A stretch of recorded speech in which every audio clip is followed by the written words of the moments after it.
Hello guys, कैसे हैं आप लोग। हम स्टार्ट कर रहे हैं फाइनेंशियल मैनेजमेंट। ठीक है, फिनांस भी इसको बोलते हैं, फाइनेंशियल मैनेजमेंट। ठीक है, अलग अलग वर्ड्स हैं, अलग अलग स्कोप है, हम पढ़ेंगे।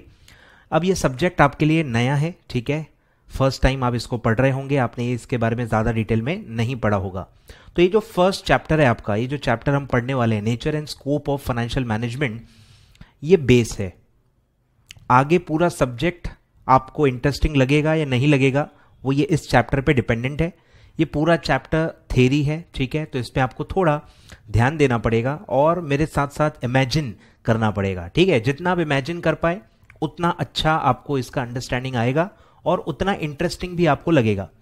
और आपको साथ साथ में जब ये सब्जेक्ट आप पढ़ रहे हो, आपको थोड़ा न्यूज़ भी देखना चाहिए, ऐसा मुझे लगता है कि ये सब चीज़ें रियल लाइफ वाली हैं। हम कोई काल्पनिक बातें कर नहीं रहे हैं।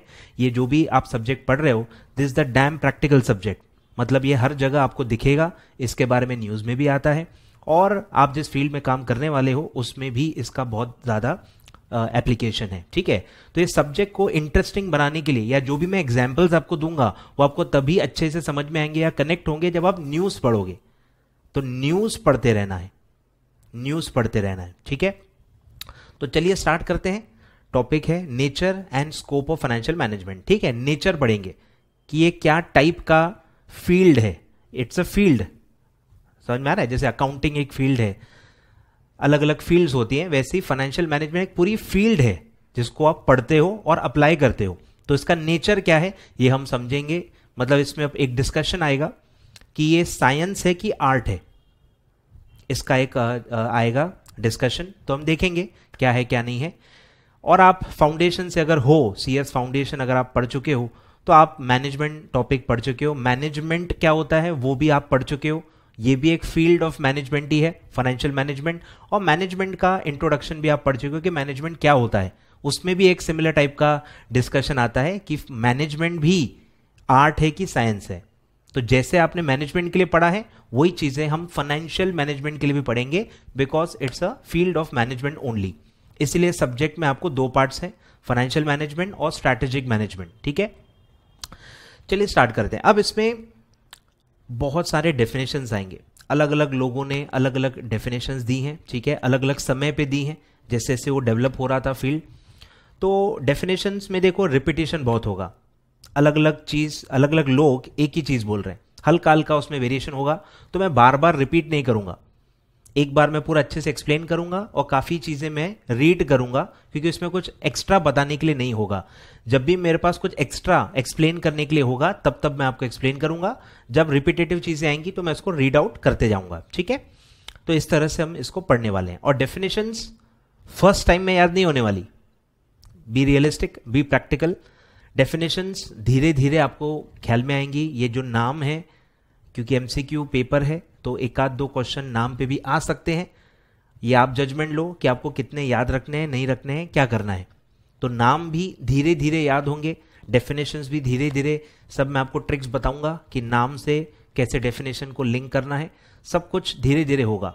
कोई हार्ड एंड फास्ट माइंड में ये मत कर लेना कि सब एक बार में ही सब हो जाएगा। धीरे धीरे होगा। सब्जेक्ट बहुत लंबा है, हर चैप्टर कनेक्टेड है, हर चैप्टर का लिंक इस चैप्टर से है। इसलिए मैंने बोला ये बेस है, इससे आपको आगे के चैप्टर के कनेक्शन समझेंगे और क्यों क्या पढ़ रहे हैं अपन, वो सब आपको समझ में आएगा। ये फर्स्ट चैप्टर बहुत ज्यादा इंपॉर्टेंट है। ठीक है, चलिए स्टार्ट करते हैं।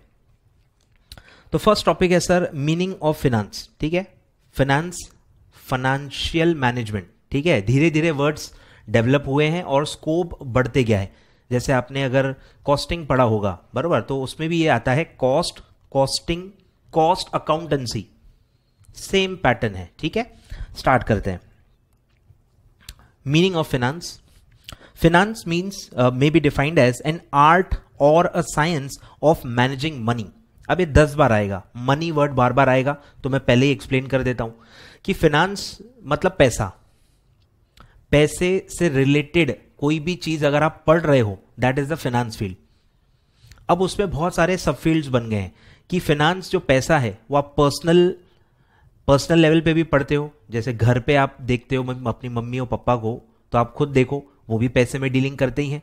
उनका रोज का हर महीने का वो सब सिस्टम होता है, पैसे कहाँ से आएंगे, खर्चे क्या कहाँ से निकलेंगे, फ्यूचर के खर्चों के लिए वो पहले से ही सोच के पैसे जमा करते हैं। कुछ प्लान्ड एक्सपेंसेस होते हैं, कुछ अनसर्टन चीज़ें अचानक से आ जाती हैं। तो ये चीज़ें आप घर पे भी देख रहे हो, तो उसको इसलिए बोलते हैं personal finance. Finance personal level पे भी होता है और बिजनेस लेवल पे भी होता है। जो अपन पढ़ने वाले हैं mainly we are concern with business finance, ठीक है। बिजनेस भी पैसे पे ही चलता है, आपको पता ही है। Money is the blood of business, बिना पैसे बिजनेस चल नहीं सकता, पैसा ही सब कुछ है। तो पैसे को कैसे मैनेज करना है ये सबसे इंपॉर्टेंट चीज होती है बिजनेस में। पैसे को कैसे मैनेज करना है ये सबसे इंपॉर्टेंट चीज होती है बिजनेस में, और ये हर बिजनेस पे एप्लीकेबल है। कोई भी ऐसा बिजनेस नहीं है जो पैसे को बिना मैनेज किए बिजनेस चला रहा हो, अनाड़ी होगा वो। अगर आपको ढंग से चलाना है, प्रॉफिटेबली चलाना है और वैल्यू क्रिएट करनी है बिजनेस से, तो आपको पैसे को अच्छे से मैनेज करते आना चाहिए। तो पर्सनल फाइनेंस भी है, बट वो आपके सिलेबस में नहीं है, वो अपने आप में एक सब्जेक्ट है। और आप जो पढ़ रहे हो या जो हम जो अभी इसमें पढ़ने वाले हैं, that is all about business finance, कि पैसे को एक बिजनेस कैसे मैनेज करता है, वो हम इस सब्जेक्ट में पढ़ने वाले हैं, ठीक है। तो ये सब आएगा डिस्कशन एज एन आर्ट और साइंस। बारीकी से आपको थोड़ा बता देता हूं ताकि आपको ये लाइन समझ में आ जाए। जब भी हम कोई चीज साइंस बोलते हैं, साइंस का मतलब होता है कोई चीज को पढ़ना, समझना डिटेल में। तो अगर आप कोई भी चीज को डिटेल में पढ़ रहे हो, कंसेप्ट समझ रहे हो, वो होता है साइंस, साइंस फील्ड कि आप पढ़ रहे हो। मैनेजमेंट भी साइंस होता है कि मैनेजमेंट में टेक्निक्स होती हैं। पूरा मैनेजमेंट जो आप पढ़ रहे हो दैट इज अ साइंस, क्योंकि कुछ रूल्स हम पढ़ रहे हैं, कुछ एस्टैब्लिश्ड कंसेप्ट्स पढ़ रहे हैं जो सबके लिए एप्लीकेबल है और आपको यूज में आते हैं। तो जब आप पढ़ाई कर रहे हो उसकी, तो वो होता है साइंस। और जब आप उसको यूज कर रहे हो, उसको रियल लाइफ में अप्लाई कर रहे हो, तो उसको बोलते हैं आर्ट। आ रहा है समझ में? तो जब हम पढ़ते हैं तो वो तो सब लोग सेम ही पढ़ेंगे। तो science is applicable to all, universal है, बरोबर, सबके लिए सेम है। बट आर्ट यूनिक होता है, आपको पता ही होगा। आर्ट, अगर दो लोग एक ही पढ़ाई करके गए हैं, मैनेजमेंट की आप दो लोगों ने पढ़ाई की है, तो आपने पढ़ा सेम होगा, लेकिन जब आप उसको एक्चुअली यूज करोगे, जब आप मैनेजमेंट करोगे, आप मैनेजर बन के काम करोगे, तो उसको जब आप अप्लाई करोगे नॉलेज को, वो अलग ही होगा। तो इसीलिए हम पढ़ेंगे कि मैनेजमेंट साइंस भी है लेकिन मैनेजमेंट आर्ट भी है। In the same lines financial management भी साइंस भी है, आर्ट भी है, क्योंकि आप पढ़ भी रहे हो कि फाइनेंशियल मैनेजमेंट क्या है, उसके अंदर क्या आता है, उसका प्रोसेस क्या है, उसमें क्या है, हर चीज हम पढ़ भी रहे हैं, इसीलिए वो साइंस है। लेकिन जब आप एक्चुअली फाइनेंशियल मैनेजमेंट को अप्लाई करोगे रियल लाइफ में, जब एक कंपनी के फाइनेंस मैनेजर आप बनोगे और काम करोगे, तो हर इंसान अलग अलग तरीके से काम करता है, उसके टेक्निक्स, उसका तरीका, उसके स्ट्रैटेजीज सबके अलग अलग होते हैं। Art is unique. आ रहा है समझ में? तो ये सब डिस्कशन आगे आने वाला है, तो इसलिए लिखा है एज एन आर्ट और अ साइंस। दोनों में मतलब दोनों के फीचर्स फाइनेंशियल मैनेजमेंट में मौजूद है, ठीक है। मतलब वो पूरी तरह से साइंस भी नहीं है, पूरी तरह से आर्ट भी नहीं है, पार्टली साइंस है, पार्टली आर्ट है, ठीक है। दोनों के फीचर्स उसमें मौजूद हैं। आगे बढ़ते हैं। It includes financial service and financial instruments. अब ये सब चैप्टर्स के नाम आ रहे हैं, ठीक है। फाइनेंशियल सर्विसेज मतलब कि जो भी आप ये काम करोगे, पैसे को मैनेज करोगे ना, तो जब भी आप पैसे को मैनेज करते हो, आपको अलग अलग लोगों की सर्विस लगती है पैसे को मैनेज करने के लिए या उससे रिलेटेड, तो वो सब आता है फाइनेंशियल सर्विस, क्योंकि आप पैसे को मैनेज करने के लिए सर्विसेज ले रहे हो, तो इसलिए उसका नाम क्या है, फाइनेंशियल। फाइनेंस, जहां भी फाइनेंस या फाइनेंशियल वर्ड है मतलब पैसा, ये आपको समझना है। जब भी वर्ड फाइनेंस या फाइनेंशियल है, दैट मीन्स मनी, और मनी को मैनेज करने के लिए आप सर्विसेज ले रहे हो या उससे कनेक्टेड सर्विसेज ले रहे हो आउटसाइडर्स से। जैसे आप बैंक से सर्विस लेते हो, बैंक से क्या सर्विस लेते हो, सेफ कस्टडी, पैसा रखते हो ना वहां पे, तो वो भी एक सर्विस है ना, सेफ कीपिंग। फिर आप अगर चेकबुक फैसिलिटी ले रहे हो तो वो एक और सर्विस हो गई। बैंक ड्राफ्ट ले रहे हो, कमीशन आप पे करते हो, जो बैंक क्या बोलते हैं उसको, बैंक गारंटी देता है, बरोबर, आपके बिहाफ पे बैंक गारंटी भी देता है, तो बैंक गारंटी जो आप लेते हो वो भी एक सर्विस है, उसके लिए कमीशन पे करते हो। Pay orders, fund transfers, RTGS, NEFT, ये सब क्या है, ये सारे फाइनेंशियल सर्विसेज हैं। इंश्योरेंस आप लेते हो, बरोबर, ये सब आते हैं फाइनेंशियल सर्विसेज में। कहीं ना कहीं बिजनेस में आप पैसा या जो चीजें मैनेज कर रहे हो उससे कनेक्टेड होता है वो, ठीक है। तो जो बहुत सारी चीजें हम पढ़ने वाले हैं। फिर आता है फाइनेंशियल इंस्ट्रूमेंट्स। आप कंपनी पढ़ रहे हो ना, कंपनी के बारे में पढ़ रहे हो। कंपनी आपको पता है जब भी पैसा लेती है कोई ना कोई इंस्ट्रूमेंट इशू करके वो होता है। बिना इंस्ट्रूमेंट नॉर्मली पैसे लिए नहीं जाते। बैंक लोन है एक्सेप्शन, उसमें बैंक ओवरड्राफ्ट भी है, उसमें एग्रीमेंट्स होते हैं, इंस्ट्रूमेंट्स नहीं होते हैं। बट आप पढ़ चुके हो बचपन से शेयर्स यानी equity shares, preference shares, debentures, bonds, SEBI में आप बहुत सारे इंस्ट्रूमेंट्स पढ़ने वाले हो, पूरा चैप्टर है उसका। तो वो सब क्या है? वो इंस्ट्रूमेंट्स हैं। इंस्ट्रूमेंट के जरिए आप पैसा बोरो करते हो। तो पैसा आ गया ना, पैसा आएगा, पैसा जाएगा। आ रहा है ख्याल में? तो पैसा जब भी आता है या कभी आप इन्वेस्ट भी करते हो पैसा, तो इंस्ट्रूमेंट्स में आप पैसा, इंस्ट्रूमेंट के थ्रू पैसा आता है या जाता है, बरोबर। तो वो भी एक बहुत इंपॉर्टेंट पार्ट है फाइनेंशियल मैनेजमेंट का, दैट इज फाइनेंशियल इंस्ट्रूमेंट्स। तो इसमें आप काफी सारे इंस्ट्रूमेंट पढ़ चुके हो, मैं फिर से बता देता हूं। Equity shares, preference shares, debentures, bonds, बहुत सारे बॉन्ड्स के टाइप्स भी आप पढ़ चुके हो, सेबी में आप पढ़ोगे। तो ये सब क्या है? Financial instruments. ठीक है, आगे बढ़ते हैं। Finance is also refer to as provision of money at the time when it is needed, बरोबर। तो प्रोविजन का मतलब क्या है? कि आप मैनेज कर रहे हो कि जब आपके पास पैसा ज्यादा है तो आप उसको बचा के रख रहे हो। घर पे भी आप यही करते हो, पूछ लो मम्मी पापा से आज ही घर पे, कि जब भी पैसे ज्यादा आ जाते हैं तो हम पूरे खर्च थोड़ी कर देते हैं। हमको पता है कि आज ज्यादा आ रहे हैं, कल कम भी आ सकते हैं, तो उसको बचा के रखो। जब भी सरप्लस है तो फ्यूचर के डेफिसिट्स के लिए आप बचा के रखो। इसको बोलते हैं कंजर्वेटिज्म। इवन अकाउंटिंग में भी आप ये पढ़ते हो कंजर्वेटिज्म। तो कंजर्वेटिज्म क्या है? कि फ्यूचर में जो भी गलत चीजें होने वाली हैं या आपके खिलाफ जो भी सिचुएशंस आएंगी, उसको फेस करने के लिए, उससे निपटने के लिए आप कुछ चीजें आज बचा के रखते हो। आज में से कुछ बचा के रखते हो ताकि आपको फ्यूचर में कोई प्रॉब्लम ना जाए। तो वो होता है कंजर्वेटिज्म। ठीक है, तो ये फाइनेंस में भी होता है कि आप पैसा बचा के रखो। आज सरप्लस है, आज नीड नहीं है तो खर्च मत करो, बचा के रखो। जब पैसा कम होगा और नीड तो रहेगी हर बार, तो आप यूज करो तब। ठीक है, तो वो होता है provision of money at the time when it is needed. Provision का मतलब है सेविंग्स। क्या? पैसे सेव करो, इन्वेस्ट कर दो कहीं पे टेम्पररीली, और फिर जब पैसे की जरूरत आएगी तब आप विड्रॉ करके यूज कर लो।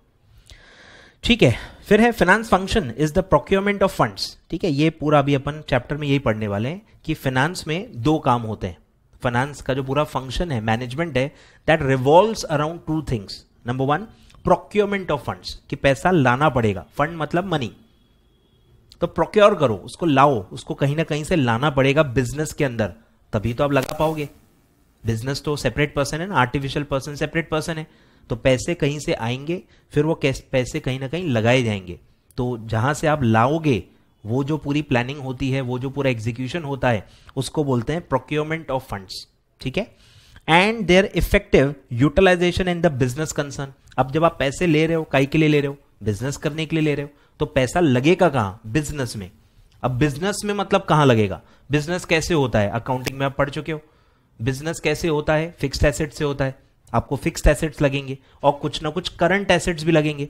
अब फिक्स एसेट्स में क्या होता है सर? जब भी मैं कोई बिजनेस स्टार्ट कर रहा हूं, आप कोई भी बिजनेस का एग्जांपल ले सकते हो, कोई प्रॉब्लम नहीं है, क्योंकि ये यूनिवर्सली एप्लीकेबल है, हर बिजनेस पे एप्लीकेबल है। मेरा कोचिंग का बिजनेस हो या आपके कोई पेरेंट्स का, आपका कोई भी बिजनेस हो, ड्राई फ्रूट्स का हो, कपड़े का आपका ये हो, इंश्योरेंस का बिजनेस हो, कोई भी टाइप का बिजनेस हो, कोई भी इंडस्ट्री हो, इट्स एप्लीकेबल टू ऑल। ठीक है, तो फिक्स्ड एसेट्स में सर क्या लगेगा? बिल्डिंग लगेगी। बिल्डिंग आप खुद परचेज भी कर सकते हो, रेंट पे भी ले सकते हो, आपके ऊपर ये डिसीजन है।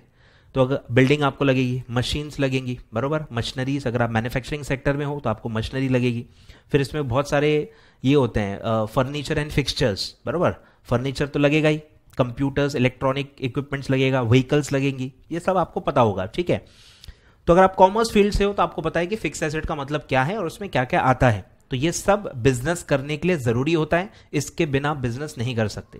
थोड़ा बहुत वेरिएशन होता है, कुछ बिजनेस में कोई एसेट्स नहीं लगते, कोई इसमें कम ज्यादा लगते हैं, but fixed asset as a category is mandatory. ठीक है, फिर कुछ करंट एसेट भी लगते हैं। अगर आप ट्रेडर हो या अगर आप मैन्युफैक्चरर हो या अगर आप सर्विस प्रोवाइडर भी हो, आपको कुछ ना कुछ इन्वेंट्री लगती है। अगर आप ट्रेडर हो तो आप खरीदोगे, आप बेचोगे, बिना खरीद के आप बेच नहीं सकते, कुछ ना कुछ स्टॉक तो रखना पड़ेगा ना। तो स्टॉक क्या है? करंट एसेट है, वहां पे भी पैसा लगाना पड़ता है। कुछ ना कुछ तो स्टॉक मेंटेन रखना पड़ेगा ना। जो शॉप है आपकी, आप खाली थोड़ी रख सकते हो। कोई भी शॉप में जब आप जाते हो, कोई भी शॉप आप देखते हो ना, दुकान पूरी भरी हुई होती है, जो शॉप है पूरी भरी हुई होती है, मतलब क्या है, वो स्टॉक है। वो स्टॉक कहाँ से आया? कुछ तो चलो क्रेडिट पे गुड्स आपने लिए होंगे, आपको क्रेडिट दिया होगा आपके सप्लायर ने। अरे पर पूरा थोड़ी दिया होगा, कुछ तो आपके जेब से भी पैसा लगता ही है। तो वो होता है इन्वेस्टमेंट इन स्टॉक। वो बिजनेस में आपका पैसा लगा हुआ है, जिसको अपन वर्किंग कैपिटल बोलते हैं, हम पढ़ेंगे आगे। तो स्टॉक में पैसा लगाओगे, कुछ ना कुछ डेटर्स से पैसा आना रहता है। आप क्रेडिट पे सेल करते हो, तो आपका क्रेडिट पे सेल किया है, मतलब आपने गुड्स बना के बेच दिए हैं, लेकिन पैसा अभी तक नहीं है। अरे पर गुड्स जब आपने बनाए थे, आपका पैसा तो लग गया ना उस पर, आपका पैसा लगा हुआ है, आपको मिला कुछ भी नहीं है, तो वो भी तो आपकी इन्वेस्टमेंट ही हो गई। तो डेटर्स में भी आपके पैसे लगे हुए हैं। तो ऐसे अलग अलग चीजें हम पढ़ेंगे। तो कुछ फिक्स्ड एसेट्स होंगे और कुछ करंट एसेट्स होंगे। और अगर ये दोनों में लगाने के बाद भी कुछ सरप्लस है, तो हम उसको खाली नहीं रखते, हम उसको कहीं ना कहीं इन्वेस्ट करते हैं। तो हम एफडी बनाएंगे, म्यूचुअल फंड्स में डालेंगे, अलग अलग हम पढ़ेंगे कि क्या क्या इन्वेस्टमेंट्स अपॉर्चुनिटीज होती हैं, टेम्पररी आप कहाँ कहाँ पैसा लगा सकते हो। ठीक है, तो ये सब को हम बोलते हैं इफेक्टिव यूटिलाइजेशन, कि पैसे आए तो हैं पर उसको यूटिलाइज करना आपकी जिम्मेदारी है, पैसा खाली नहीं रखना है। ये पूरा सब्जेक्ट का प्रेमाइस ही ये है कि हर पैसे की वैल्यू होती है। अगर आप उसको ला रहे हो तो जिम्मेदारी से उसको लगाओ और उस पर कमाओ, तभी आपका बिजनेस सर्वाइव कर पाएगा, नहीं तो आपका बिजनेस बंद हो जाएगा। ठीक है, तो ऐसे दो मेन इसमें चीजें होती हैं। धीरे धीरे आप आगे पढ़ोगे कि टोटालिटी में 3 एस्पेक्ट्स होते हैं, मेनली ये 2 ही होते हैं, तीसरा भी है, हम पढ़ेंगे आगे। तो 2 मेन एलिमेंट्स क्या हैं? पहला है प्रोक्योरमेंट ऑफ फंड्स, कि फंड्स कहां से लाएं, कितने कॉस्ट पे लाएं। कोई भी पैसा फ्री में नहीं देता, आपको कुछ ना कुछ कॉस्ट लगती है। अगर कोई लोन ले रहे हो तो इंटरेस्ट लगता है, शेयर्स इशू कर रहे हो तो डिविडेंड देना पड़ता है। तो हर चीज के बदले में आपको कोई ना कोई कॉस्ट बेयर करनी पड़ती है, एक रिटर्न देना पड़ता है। उनका जो रिटर्न है वो आपका कॉस्ट है, क्योंकि आप पे कर रहे हो, वो रिसीव कर रहे हैं इसलिए उनका रिटर्न है, पर आपके लिए वो कॉस्ट है। तो वो कॉस्ट ऑफ फंड्स होती है। तो क्योंकि हर फंड की एक कॉस्ट होती है, आप उसको आइडल यानी खाली नहीं रख सकते। पैसे कॉस्ट भरते जा रहे हो और कमा कुछ भी नहीं रहे हो, तो सीधा सीधा नुकसान हो गया। तो यही फाइनेंशियल मैनेजमेंट आपको बोलता है कि पैसे को मैनेज करना पड़ता है, अपने आप नहीं होता। अगर आपको ये सब जानकारी नहीं है और आप नॉर्मल बिना इसके करोगे तो आप नुकसान खा सकते हो, क्योंकि आप पैसा एक कॉस्ट पे ला रहे हो लेकिन आप उसको अप्लाई नहीं कर पा रहे हो। तो एक है प्रोक्योरमेंट, कि आपको पैसे कहां से लाने हैं, कम से कम कॉस्ट पे लाने हैं, और जितना अपने फेवर में हो टर्म्स उतना अच्छा होता है। और जब आप यूटिलाइज कर रहे हो, आपको बस इतना इंश्योर करना है कि जितना आप कॉस्ट भर रहे हो उससे ज्यादा कमाना है। जितना कॉस्ट आप भर रहे हो उस पर, उससे बस ज्यादा कमाना है। जैसे हम परचेज सेल करते हैं ना, ट्रेडिंग, 10 रुपए में आपने कोई चीज खरीदी है, तो बेसिक बच्चे को भी पता है कि क्या बेसिक चीज होगी इसमें, कि आप जब बेचेंगे तो 10 से ऊपर में ही बेचना है। 10 में खरीदा है तो आपका तो कॉस्ट ही 10 रुपए है, तो 10 से ज्यादा में बेचोगे तो ही आप प्रॉफिट कमाओगे, तो ही आप सर्वाइव कर पाओगे। वैसे ही फंड्स में, फंड्स में भी कॉस्ट होता है और फंड्स में भी कमाया जाता है। तो आपको यही मैच करना है कि परचेज प्राइस और सेल प्राइस, ये जो है ये आपको मैच करनी है। और हर वक्त सेल प्राइस जो होती है वो परचेज प्राइस से ज्यादा होनी चाहिए, तभी आपका प्रॉफिट बचेगा। तो फंड्स में भी सेम कंसेप्ट है। ठीक है, आगे बढ़ते हैं। फिर है Webster 9th new collegiate dictionary. ये सब नाम याद नहीं रखने, बहुत भयंकर नाम आने वाले पूरे सब्जेक्ट में। इसको बिल्कुल सीरियसली मत लेना, धीरे धीरे पढ़ते जाओगे, धीरे धीरे आदत होगी, धीरे धीरे याद होगा। अभी आपको सिर्फ कैजुअली इसको, इन नाम्स, ये जो वर्ड्स आएंगे ये सबको कैजुअली आपको रीड करना है। ठीक है, defines finance as the study on study of the science on the study of management of funds. ठीक है, एक तो साइंस है इनका बोलना है, जो कि है, पूरी तरह से साइंस है कि नहीं ये आर्ग्यूएबल है, पर ये साइंस तो है क्योंकि इसमें आप पढ़ रहे हो, स्टडी कर रहे हो, इन डिटेल रिसर्च कर रहे हो। स्टडी काय का है? Management of funds. तो 2 एलिमेंट्स हैं, एक है मैनेजमेंट जो कि एक एक्टिविटी है, एक प्रोसेस है, और काय पे प्रोसेस लगानी है आपको? फंड्स यानी कि मनी। तो अगर आप मनी को मैनेज कर रहे हो, that is called as finance, ऐसा इनका बोलना है डिक्शनरी का। ठीक है, and management of funds as a system that includes the circulation of money. अब ये देखो ओवरऑल लेवल पे उन्होंने बोला है कि क्या क्या चीजें इसमें आ सकती हैं। नंबर 1, सर्कुलेशन ऑफ मनी, कि मनी का जो सर्कुलर है, पहले किसी के पास जाएगा, फिर वहां से किसी और के पास जाएगा। Money is a flow concept, ये आप इकोनॉमिक्स में भी पढ़ चुके हो। Money is a flow concept, flow होते रहता है। इधर से उधर, तो वो घूमते रहता है। तो फिनेंस का भी मतलब वही है, it's a circulation of money, अलग अलग बिजनेस, अलग अलग हैंड्स के थ्रू वो सर्कुलेट होते रहता है। और उसको फैसिलिटेट करने के लिए ही हमने इंटरमीडियरीज बनाए हैं, जैसे बैंक्स होते हैं, यही फैसिलिटेट करते हैं कि मनी फ्लो होते रहे, मनी एक जगह अटक के ना रह जाए। तो इनके लिए ही हमने पूरा फाइनेंशियल सेटअप बनाया है कंट्री में। हमने बैंक्स क्रिएट किए हैं, पब्लिक फाइनेंशियल इंस्टीट्यूशंस क्रिएट किए हैं, बहुत सारे अलग अलग बैंक्स, अलग अलग इंस्टीट्यूशंस क्रिएट किए हैं, जिनसे ये फ्लो स्मूथ चलते रहता है। ठीक है, तो circulation of money, granting of credit, बराबर, क्रेडिट मतलब लोन, तो बैंक्स की बात हो रही है, ग्रांटिंग ऑफ क्रेडिट मतलब बैंक्स का जो काम है। मेकिंग ऑफ इन्वेस्टमेंट्स, ठीक है, ये भी बैंक के थ्रू ही होता है, या अलग अलग जो इंस्टीट्यूशंस है, इंटरमीडियरीज बोलेंगे, इनके थ्रू ही ये सब फैसिलिटेट होता है। And provision of banking facility, बराबर, बैंकिंग फैसिलिटीज जो मैंने बताया था, चेक फैसिलिटी, फंड ट्रांसफर्स, ये सब भी आपको हेल्प करता है आपके बिजनेस को स्मूथली परफॉर्म करने में। ठीक है, ये सब फाइनेंस फील्ड में आता है, ऐसा इस डिक्शनरी का बोलना है। ठीक है, तो ये तो ओवरऑल हो गया कि पूरी फाइनेंस फील्ड क्या है। तो उसमें बहुत सारी चीजें होती हैं, वो आप पर्सनल लेवल पे कर रहे हो या बिजनेस लेवल पे कर रहे हो, फर्क नहीं पड़ता, फाइनेंस में सब कुछ आता है। पर अब हमको पढ़ना क्या है, हमको पढ़ना है बिजनेस फाइनेंस, कि हमको बिजनेस एक्टिविटी में पढ़ना है कि बिजनेस में पैसा कहां से आ रहा है, बिजनेस में पैसा कहां लग रहा है, और हम उसको कैसे मैनेज कर रहे हैं, प्रॉफिटेबली, एफिशिएंटली उसको मैनेज कर पा रहे हैं या नहीं कर पा रहे हैं, यही हमको समझना है। चलिए, अब बिजनेस फाइनेंस को डिफाइन किया है काफी सारे लोगों ने, तो हल्का हल्का फर्क है, बहुत ज्यादा फर्क नहीं है। According two wheeler, business finance is that business activity, ठीक है, ये भी एक बिजनेस एक्टिविटी है, बिजनेस में पैसे के को मैनेज करना भी एक बिजनेस एक्टिविटी है।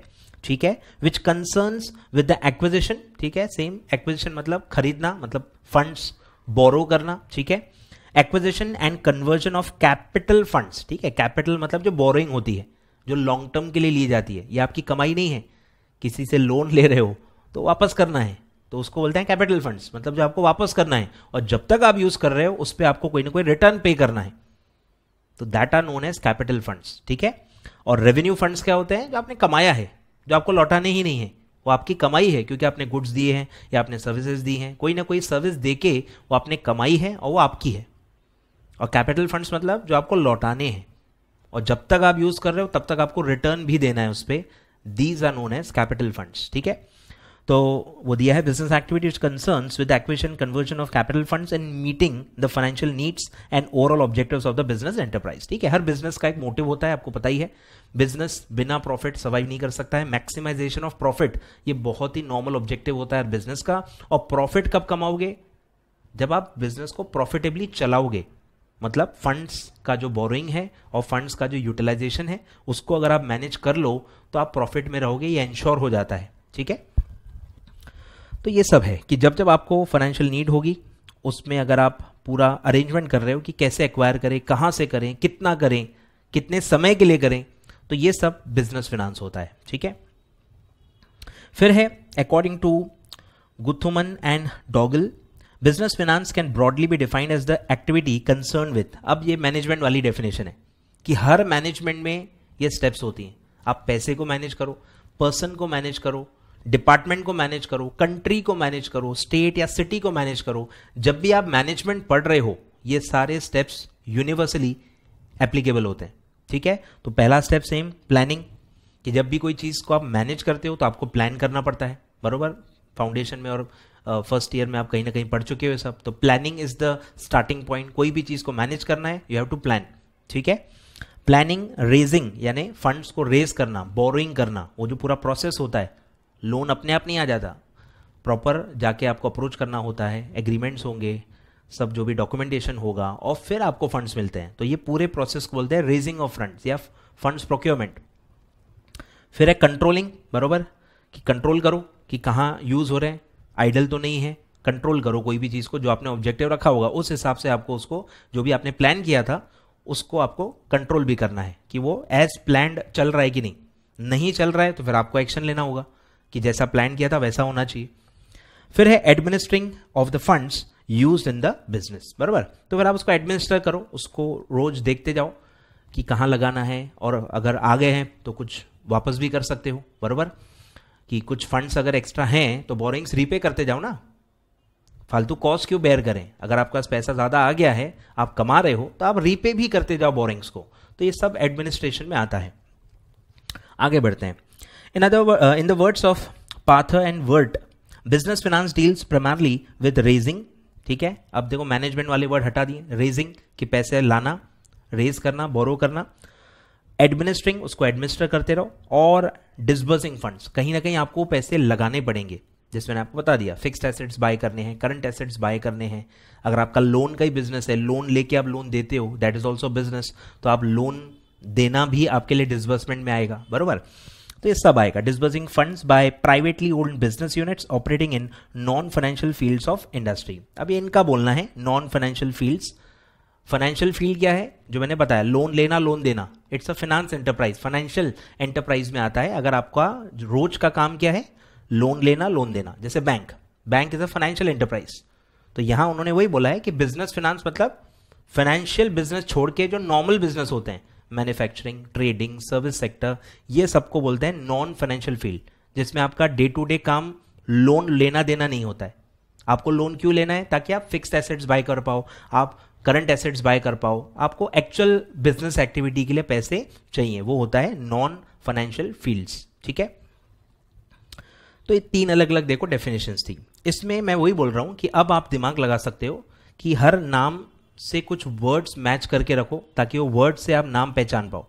अब बहुत सारे डेफिनेशन है, इसलिए मैंने बोला धीरे धीरे होगा, एक ही दिन में सब नहीं होगा, धीरे धीरे आप कर लोगे। जैसे अभी मैंने आपको बताया, एक पंचवर्ड जैसे ये आप ध्यान दे सकते हो, नॉन फाइनेंशियल फील्ड।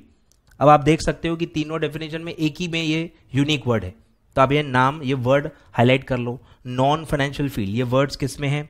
पार्थर एंड वर्ट, आए ख्याल में। फिर जो है देखो, इसमें एक्विजिशन एंड कन्वर्जन वर्ड्स था, तो वो व्हीलर में है। और रेजिंग, सॉरी प्लानिंग वाला जो वर्ड था वो किस में था? देखो, गुथुमन एंड डॉगल।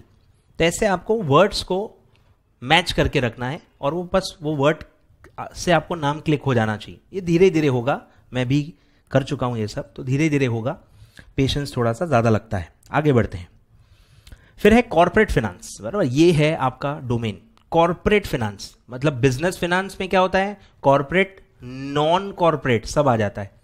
अगर मैं सोल प्रोप्राइटरशिप हूं, एचयूएफ हूं, उसमें भी बिजनेस फिनांस आता है। वो भी तो पैसे में ही डील कर रहे हैं ना, उनको भी पैसे लगते हैं, वो भी बिजनेस करते हैं, पर वो कॉर्पोरेट थोड़ी हैं। आ रहा है समझ में? तो आप पूरे बिजनेस को अभी दो में डिवाइड कर रहे हो, कॉर्पोरेट, नॉन कॉर्पोरेट। तो आपकी पढ़ाई में अब ज्यादा फोकस किसका है? Corporates, because you are company secretary, या जो भी आप कोर्स कर रहे हो, आप कंपनी सेक्रेटरी, मतलब कंपनी से रिलेटेड आपका डोमेन है। इसीलिए बिजनेस फाइनेंस के अंदर आप क्या पढ़ रहे हो? कॉर्पोरेट फाइनेंस, यानी कंपनी या जो भी आर्टिफिशियल पर्सन हैं वो कैसे फंड्स को मैनेज करते हैं, वो हम स्टडी कर रहे हैं, ठीक है। तो ये है corporate finance. Corporate finance is concerned with budgeting. अब ये सब आएगा, पूरे चैप्टर्स के नाम है। बजटिंग, बजटिंग क्या होता है? प्लानिंग ही होता है। प्लानिंग का एक टूल है, बजट बनाना एक प्लानिंग टूल है, जिसमें आप आने वाले साल के बारे में आप प्लानिंग करते हो कि कितनी सेल होगी, कितने कॉस्ट आपको इनकर करने पड़ेंगे और कितना प्रॉफिट होगा, ठीक है। जैसे आप अपनी लाइफ में भी करते हो, आने वाले साल में क्या होगा, रेजोल्यूशंस बनाते हो न्यू ईयर के, वैसे ही बिजनेस भी बनाता है, लेकिन बिजनेस के लिए, पर्सनल नहीं। तो ये बजटिंग आप पर्सनल लेवल पे भी करते हो, घर पे आपकी मम्मी भी करती है कि आने वाले महीने में कितने पापा से पैसे आने वाले हैं और कितना खर्चा होने वाला है। तो ये सब हर जगह अप्लीकेबल है और आप ये देख चुके हो, आपको पता होगा, ठीक है। बजटिंग। फिर है फाइनेंशियल फोकास्टिंग, बराबर, क्या फोकस करो सारी चीजें, inflow as well as outflow, कि पैसा कहां से आएगा, पैसा कहां कहां जाएगा, और फिर आपको पता चलेगा कि आपका अगले महीने अगले साल सरप्लस आएगा या डेफिसिट आएगा। आ रहा है समझ में? अगर इनफ्लो ज्यादा है तो सरप्लस बचेगा, अगर आउटफ्लो ज्यादा है तो डेफिसिट है। अब ये इंफॉर्मेशन बहुत काम की है, आने वाले महीने में, आने वाले क्वार्टर में, आने वाले हाफ ईयर में, आने वाले साल में आपको पहले से ही पता चल गया है कि या तो सरप्लस है या तो डेफिसिट है। अब सरप्लस है तो आप पहले से ही दिमाग लगा सकते हो कि यार इतना पैसा मेरे पास एक्स्ट्रा आने वाला है, तो मैं इसको कहीं इन्वेस्ट कर दूंगा, उसमें मैं कमाऊंगा, मेरे पास ही रख के क्या करूंगा, वो बढ़ेंगे थोड़ी। तो आप उसको कहीं ना कहीं इन्वेस्ट करने का पहले से ही प्लान बना लोगे, और जैसे सरप्लस आएगा आप उसको टाइमली इन्वेस्ट करते जाओगे ताकि आप उस पर कुछ रिटर्न कमाओ। यही है मैनेजमेंट, यही है दिमाग। और अगर डेफिसिट आने वाला है और अगर आप उसके बारे में कुछ ना सोचो तो आप डिफॉल्ट कर दोगे, क्योंकि इनफ्लो ही नहीं है तो आउटफ्लो पे कैसे करोगे? आप उतना ही पे कर सकते हो जितना इनफ्लो है। तो आप पहले से ही क्या सोच के रखोगे, कहां कहां से मैं बोरो करूंगा, नहीं तो डिफॉल्ट होगा, आपकी गुडविल डैमेज हो जाएगी और आपसे कोई फिर बिजनेस करेगा नहीं, आपको कोई लोन देगा नहीं। तो आप उसको अवॉइड कर सकते हो कि बिकॉज ऑफ दैट डेफिसिट मेरा कहीं भी डिफॉल्ट नहीं होना चाहिए। तो आप पहले से ही बोरोइंग करके रखोगे और कम कॉस्ट पे आप बोरो कर लोगे। अचानक से आपको बोरोइंग करनी रही, आपको सामने वाले को पता चल गया कि आपको अर्जेंट नीड है, तो वो ज़्यादा इंटरेस्ट रेट मांगेगा। पर अगर आप पहले से ही बोरो कर रहे हो, आप रिलैक्सड हो, तो फिर वो रेट ऑफ इंटरेस्ट आप नेगोशिएट कर सकते हो। तो बहुत सारी चीज़ें ऐसी हम बारीकी से पढ़ने वाले हैं। ठीक है, तो ये होता है फाइनेंशियल फोरकास्टिंग। फिर है कैश मैनेजमेंट, बरोबर। कैश और फंड्स में थोड़ा फर्क है। कैश मतलब कैश इन हैंड, पर फंड्स या मनी का मतलब क्या है, उसमें इलेक्ट्रॉनिक मनी भी आ गया, बैंक अकाउंट, ये सब जो भी इलेक्ट्रॉनिक मनी होता है वो सब भी आ जाता है। तो कैश यानी फिजिकल कैश, उसको आप कैसे मैनेज करोगे। फिर है क्रेडिट एडमिनिस्ट्रेशन, जो भी आप क्रेडिट दे रहे हो या क्रेडिट ले रहे हो, उधारी जो पूरा हर बिजनेस में देखो क्रेडिट सिस्टम होता है, क्रेडिटर्स से आपको क्रेडिट मिलता है और डेटर्स को आप क्रेडिट देते हो, तो इसको भी मैनेज करना पड़ता है, बरोबर। पूरा चैप्टर हम पढ़ेंगे इसमें, डेटर्स मैनेजमेंट। फिर है investment analysis and funds procurement of the business needs to adopt modern technology and application suitable to dynamic global environment. तो ये वही बोल रहे हैं कि पैसे की जो नीड है वो बहुत अलग अलग होती है। मेनली इन्होंने वही बोला है कि टेक्नोलॉजी की वजह से भी फंड्स को मैनेज करना बहुत ज़रूरी होता है। हर बिजनेस टेक्नोलॉजी से अफेक्टेड होता है और टेक्नोलॉजी में आपको इन्वेस्ट करना पड़ता है। बहुत सारे बिजनेस तो हैं ही टेक्नोलॉजी ड्रिवन, जैसे मेरा खुद का ही बिजनेस देख लो, मेरा पूरा बिजनेस वेबसाइट के थ्रू है। अगर मेरी वेबसाइट ही नहीं होती तो मैं कमाऊंगा कैसे, मेरी रीच ही नहीं होगी। तो वेबसाइट मतलब टेक्नोलॉजी, आपको मैं रिकॉर्ड करके दे रहा हूँ, दिस इज ऑल्सो टेक्नोलॉजी। तो मुझे पैसा लगाना पड़ता है, सॉफ्टवेयर्स लेने पड़ते हैं अलग अलग चीज़ों के लिए, वीडियो रिकॉर्डिंग, वीडियो एडिटिंग, फिर आप तक कैसे पहुँचाया जाए, आपके डाउट्स कैसे सॉल्व किए जाएँ। तो हर चीज़ में I am using technology and I have invested money in technology. तो मेरे लिए वो फिक्स्ड एसेट है। लाइसेंसेस लिए हुए हैं, मैंने सॉफ्टवेयर परचेसेस किए हुए हैं, तो ये सब मेरे लिए फिक्स्ड एसेट्स हैं, मतलब इंटेंजिबल फिक्स्ड एसेट्स, बराबर। तो टेक्नोलॉजी बहुत सारे सेक्टर्स में बहुत रेलेवेंट है और टेक्नोलॉजी ऐसा है कि अगर आप उस पर ध्यान न दो, आपका बिजनेस ही आउटडेटेड हो जाएगा और फिर बिजनेस करके फायदा नहीं है। तो इसीलिए टेक्नोलॉजी में इन्वेस्ट करने के लिए भी आपको पैसे लगते हैं और वो भी इसलिए फाइनेंशियल मैनेजमेंट का एक पार्ट होता है। ठीक है, तो ये सब देखो है कॉर्पोरेट फाइनेंस। अब आगे बढ़ते हैं। तो हमने फाइनेंस पढ़ा, हमने बिजनेस फाइनेंस पढ़ा, दो टॉपिक्स हमने पढ़ लिए। फाइनेंस पूरी फील्ड है जैसे बहुत सारी चीज़ें आती हैं, पर्सनल फाइनेंस, बिजनेस फाइनेंस। फिर बिजनेस फाइनेंस के अंदर मैंने बताया कॉर्पोरेट फाइनेंस या नॉन कॉर्पोरेट फाइनेंस, ऐसे दो फील्ड्स आप बना सकते हो। अब आगे बढ़ते हैं, अब हम मुद्दे पे आ रहे हैं कि फाइनेंशियल मैनेजमेंट क्या है। हमने फाइनेंस तो पढ़ लिया, हमने मैनेजमेंट भी पढ़ लिया, अब फाइनेंशियल मैनेजमेंट में क्या आता है और अलग अलग लोगों ने फाइनेंशियल मैनेजमेंट का स्कोप कैसे डिफाइन किया है, अलग अलग समय पे है, धीरे धीरे इसका स्कोप बढ़ते जाता है। तो चलिए देखते हैं कि क्या है। चलिए, financial management is an integral part of overall management. ठीक है, मैंने बताया आपको मैनेजमेंट सबसे ज्यादा ब्रॉड फील्ड है, उसमें one of the sub field है फाइनेंशियल मैनेजमेंट। ठीक है, तो मैनेजमेंट डी है, मैनेजमेंट का एक पार्ट है। It is concern with duties of the financial manager, बरोबर। फाइनेंशियल मैनेजमेंट कौन अंडरटेक करेगा बिजनेस के अंदर? फाइनेंस मैनेजर, जो अपन पढ़ेंगे। ठीक है, कंपनी में कॉर्पोरेट स्ट्रक्चर में प्रॉपर मैनेजर्स होते हैं, आपको पता ही है, lower level, middle level, top level. तो उसमें फाइनेंस मैनेजर एक सेपरेट फंक्शनल मैनेजर होता है जो सिर्फ फाइनेंस के बारे में देखता है। ठीक है, in the business firm the term financial management has been defined by different experts as under number 1 Solomon. ठीक है, सेल्मन ने क्या कैसे डिफाइन किया है? It is concern with efficient use of an important economic resource. ठीक है, जैसे काफी सारे रिसोर्स होते हैं, फिजिकल रिसोर्स हैं, लैंड, लेबर, आप सब पढ़ चुके हो। वैसे ही कैपिटल भी आता है उसमें, तो कैपिटल भी एक इकोनॉमिक रिसोर्स है, वो भी लिमिटेड होता है, उसको भी आपको एफिशिएंटली यूज करना चाहिए। अब what do you mean by efficiently? कब पता चलेगा कि हम एफिशिएंट यूज कर रहे हैं या कब पता चलेगा कि नहीं कर रहे हैं? तो प्रॉफिट लॉस से पता चलेगा। अगर आप प्रॉफिटेबल हो मतलब आप पैसों को अच्छे से यूज कर रहे हो, पर अगर आप लॉस में हो, या और थोड़ा सा एक्यूरेटली बताऊं मैं, तो अगर जो मैंने आपको बताया कॉस्ट ऑफ फंड्स जो है उससे ज़्यादा अगर आप फंड्स पे रिटर्न कमा रहे हो, मतलब एफिशिएंटली यूज़ कर रहे हो, पर अगर आपका कॉस्ट ऑफ फंड ज़्यादा है और उस पर कमाई कम है, पर रुपी पे जो कॉस्ट आप बेयर कर रहे हो वो अगर ज़्यादा है और पर रुपी पे जो आप कमा रहे हो वो अगर कम है, तो आप इनएफिशिएंट हो फंड्स मैनेजमेंट में, ये समझ में आ जाएगा। ठीक है, तो ये दिया है इकोनॉमिक रिसोर्सेस नेमली कैपिटल फंड्स, यानी बोरिंग्स, जो आप पैसा बिजनेस में ला रहे हो बाहर से, जिस पे आप कॉस्ट बेयर कर रहे हो, उसको एफिशिएंटली आपको यूज करना है, and that is all about financial management. फिर है Howard and Upton, financial management as an application of general management principle. ठीक है, एप्लीकेशन, अब ये थोड़ा आर्ट साइड में आ गया कि जो आप पढ़ते हो मैनेजमेंट वो तो है ही, पर अब आपको अप्लाई करना है। ये प्रैक्टिकल फील्ड है जिसमें आपको चीजें एक्चुअली जाके मैनेज करनी है कंपनी के अंदर। तो as an application of general managerial principles, ठीक है, जो मैनेजमेंट के प्रिंसिपल्स हैं या जो प्रोसेस हमने पढ़ा था, प्लानिंग और ये सब जो आप पढ़ते हो ना, तो ये सब जो प्रिंसिपल्स होते हैं ये आपको अप्लाई करने पड़ते हैं। Financial management is also management, तो उसमें भी ये सारे स्टेप्स आपको यूज करने हैं और ये सब हम आगे पढ़ने वाले। टू द एरिया, बरोबर, सारे स्टेप्स वो होंगे, लेकिन अपना जो दायरा है अब वो सिर्फ फिनांस है, मतलब पैसा। ठीक है, area of financial decision making, पैसों से रिलेटेड जो डिसीजन आपको लेना है वो जब आप लोगे और उसमें जब आप मैनेजमेंट के प्रिंसिपल्स यूज करोगे, that is known as financial management as पर हॉवर्ड एंड अपटन। ठीक है, तो देखो सब अलग अलग है, तो आपको इसमें भी थोड़े से वर्ड्स को मैच कर लेना है। तो इकोनॉमिक रिसोर्स वर्ड है तो सैल्मन, ठीक है, फाइनेंशियल डिसीजन मेकिंग है तो हार्वर्ड एंड अपटन। ठीक है, ऐसे ही आपको मैच करते जाना है। आगे बढ़ते हैं, फिर है Weston and Brigham. Financial management is an area of financial decision making. अच्छा, इसमें भी वर्ड्स हैं फाइनेंशियल डिसीजन मेकिंग, तो ये मैं हटा देता हूं, कुछ और देखते हैं। ठीक है, is an area of financial decision making harmonising individual motives and enterprise गोल।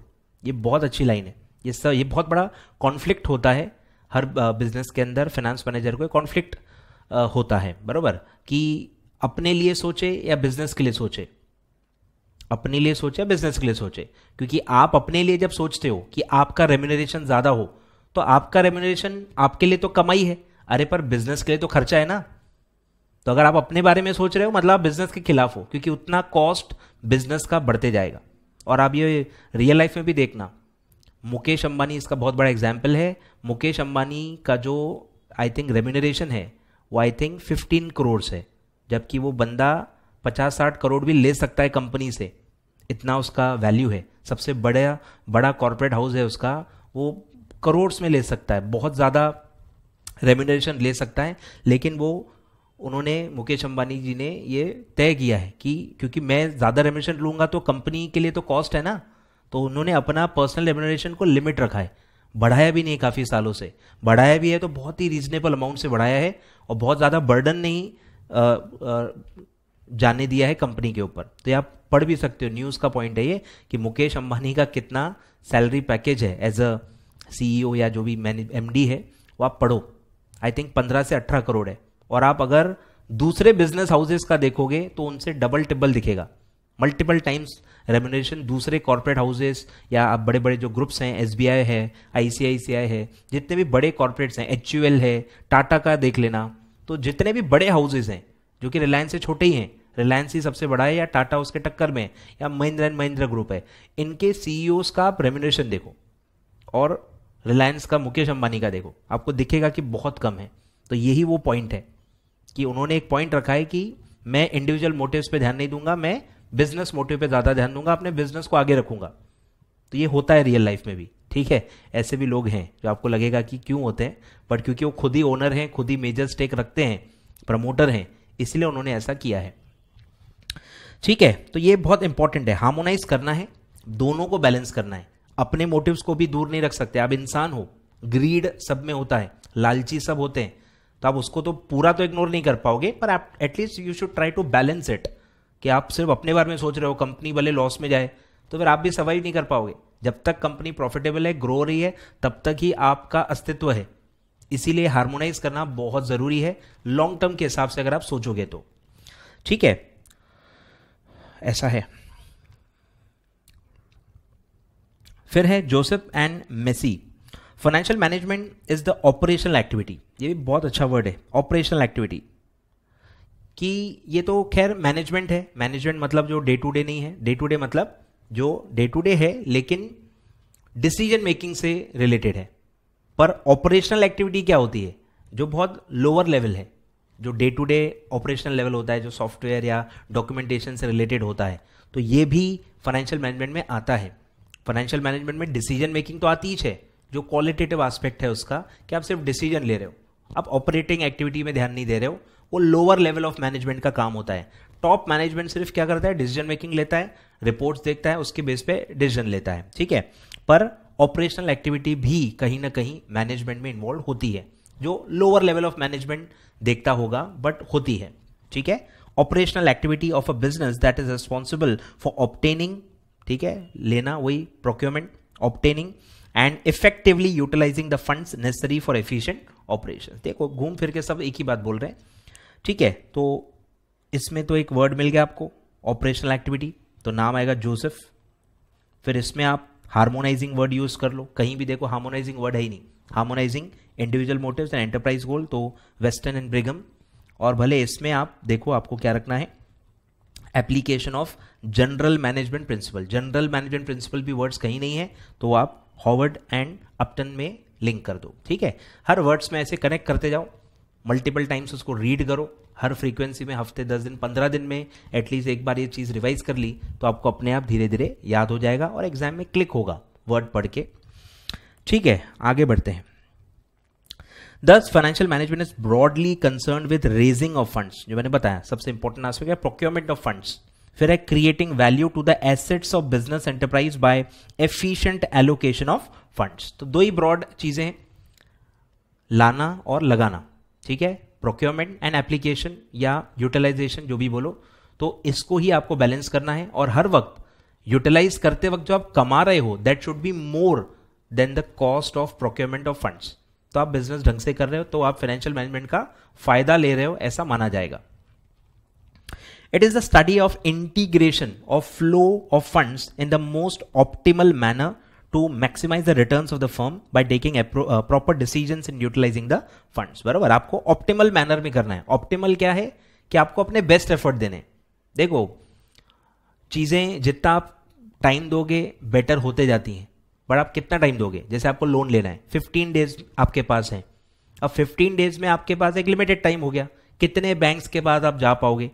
सोचो एक बिजनेस है उसको 15 दिन में पैसे चाहिए और एक बिजनेस है जिसको 15 महीनों में पैसे चाहिए, दोनों का ऑप्टिमम मैनर अलग होगा क्योंकि आपके पास 15 दिन है। ऑप्टिमम आपके लिए अलग होगा कि 15 दिन में आप कितने लोगों से मिल पाओगे, कितने लोगों से लोन मांग पाओगे, क्या टर्म्स नेगोशिएट कर पाओगे। आप थोड़े प्रेशराइज्ड होते हो, लेकिन अगर आपके पास 15 मंथ्स है तो आप प्रेशराइज नहीं होते हो, आप बहुत ज़्यादा एवेन्यूज देखते हो, आपके पास चॉइसेस बहुत ज़्यादा होती हैं, आप प्रेशराइज नहीं हो सकते, तो उनका ऑप्टिमम मैनर अलग होता है। तो ऑप्टिमम मतलब उसको डिफाइन नहीं कर सकते, based on the external forces, based on the market sentiments, based on your image, your current profits, उसमें जो भी आप बेस्ट कर पाते हो वो होता है ऑप्टिमम। तो it is different for different companies and different situations, ठीक है। और आपको बस कोशिश करनी है to maximise the return. Return आपका मैक्सिमाइज करना है, यही आपका ऑब्जेक्टिव है। दो तरीके से कर सकते हैं, या तो आप कमाई बढ़ाते जाओ, कॉस्ट को कांस्टेंट रखो, या तो अगर आप कमाई बढ़ा नहीं पा रहे क्योंकि वो आपके हाथ में नहीं है तो आप कॉस्ट को घटाओ। तो ऐसे दो रास्ते होते हैं, तो आप एट ए टाइम एक रास्ता यूज करो या दोनों भी यूज करो। थोड़ा थोड़ा कॉस्ट को भी घटाते रहो और कोशिश करो कि थोड़ी थोड़ी अर्निंग को भी बढ़ा पाओ। यही डे टू डे बिजनेस है, यही मैनेजमेंट है कि थोड़ा थोड़ा कॉस्ट को घटाओ, बोरोइंग का कॉस्ट जितना कम हो सकता है उतना करते जाओ और कमाई का रिटर्न जितना बढ़ा पाओ उतना बढ़ाते जाओ। तो बस यही आपका फाइनेंशियल मैनेजमेंट है, ठीक है। फिर है in other words raising of funds should involve minimum cost. देखो बता दिया मैंने, ऑप्टिमम वर्ड का भी मतलब यही होता है कि कॉस्ट मिनिमाइज करना है जितना हो सके, कोई ऐसा परसेंटेज नहीं होता, आपको बस कोशिश करनी है, नेगोशिएट करना है, एवेन्यूज ढूंढने हैं। जैसे आप शॉपिंग करने जाते हो, 4-5 दुकान तो कम से कम घूमते हो ना, ताकि कम से कम रेट पे मिले। आप पहले ही दुकान में जाके सब लेके आ जाओगे तो आपने मिनिमाइज तो किया ही नहीं, आपने तो ऑप्शंस को ही इवैल्यूएट नहीं किया। तो बस बोरोइंग्स में भी आपको यही करने हैं कि ऑप्शंस को इवैल्यूएट करना है, जितने भी अवेलेबल ऑप्शंस हैं उनमें से जो भी मिनिमम है अगर आप वो ले रहे हो तो आप सेटिस्फाई रह सकते हो कि ठीक है मैंने कोशिश की, मुझे ये मिनिमम मिला, पर कोशिश करनी है। बस यही मैनेजमेंट आपको बोलता है कि आपको कोशिश करना है, नेगोशिएट करना है, सारे ऑप्शंस को इवेल्युएट करना है और उसके बाद जो आप डिसीजन लोगे वो ऑप्टिमम होगा, अच्छा होगा और बेस्ट होगा। तो कॉस्ट को मिनिमाइज करना है and to bring maximum return. तो बस यही आपका फाइनेंशियल मैनेजमेंट है। कॉस्ट को रोज कोशिश करनी है कि घटा पाएं और रिटर्न को रोज कोशिश करना है कि बढ़ा पाएं। इससे आपका प्रॉफिट बढ़ते जाएगा और यही आपको डे टू डे करना है। ठीक है, तो ये सर पहला पार्ट हुआ अपना इंट्रोडक्शन। इसको अब आगे बढ़ाएंगे। देखो नेक्स्ट पार्ट से मैं इसको आगे बढ़ाऊंगा। फाइनेंशियल मैनेजमेंट के बारे में ही बातें होंगी। अब ये चीज़ें बार बार रिपीट होंगी तो मैं बार बार पूरा डिटेल में नहीं बताऊंगा, पर आपको एक ओवरव्यू देते रहूंगा क्योंकि आप अलग अलग दिन पे ये सारे लेक्चर्स देखोगे तो मैं थोड़ा थोड़ा ब्रीफ में आपको बताते जाऊंगा। पर चीज़ें यही हैं, प्रोक्योरमेंट और यूटिलाइजेशन, बार बार यही चीज़ें आने वाली हैं और अपन आगे नेक्स्ट लेक्चर में इसको कंटिन्यू करेंगे।